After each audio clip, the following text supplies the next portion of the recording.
आम्ही विकासाच्या विरोधात नाही, पण महाराष्ट्राचा विनाश होऊ देणार नाही. लाखो झाडांच्या कत्तलीवरून आदित्य ठाकरेंचा सरकारला खणखणीत इशारा.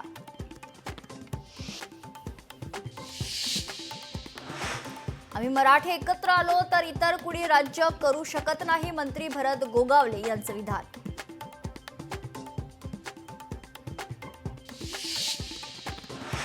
आधार केंद्र चालकांच्या मानधनात वाढ. एका नोंदणीचे मानधन 20 रुपयांवरून 50 रुपयांवर. माहिती तंत्रज्ञान मंत्री ॲडव्होकेट आशिष शेलारांची माहिती.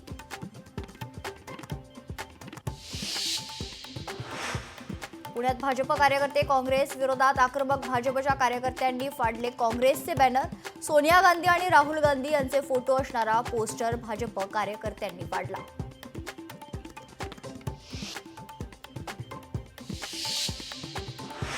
मीरा भाईंदरमध्ये वाहतूक नियम कडक. वाहतूक नियंत्रणासाठी एआय तंत्रज्ञानाचा वापर. एआयच्या मदतीनं नियम तोडणाऱ्यांवर होणार त्वरित कारवाई.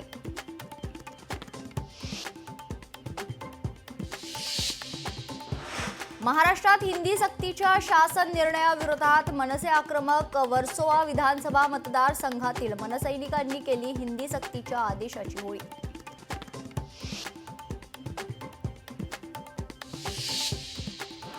येमेनमधील हुती बंडखोरांवर अमेरिकेचा मोठा हल्ला. येमेनच्या खरंतर रास इसा तेल बंदरावर केला हल्ला. हल्ल्यात 74 जणांचा मृत्यू तर 171 जण गंभीर जखमी.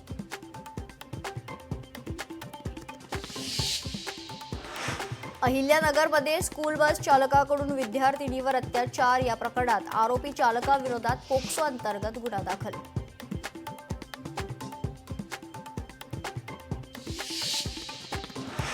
भिवंडी शहराचा पाणी पुरवठा उद्या 24 तास राहणार बंद. मुख्य पाईपलाईन तुटल्यानं शहराचा पाणी पुरवठा 24 तासांसाठी खंडित असणार.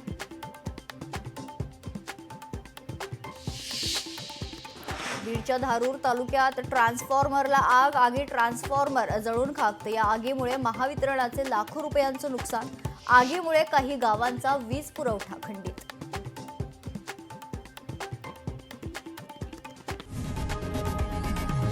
लोकशाही मराठी ऐका, पहा, जागरूक रहा.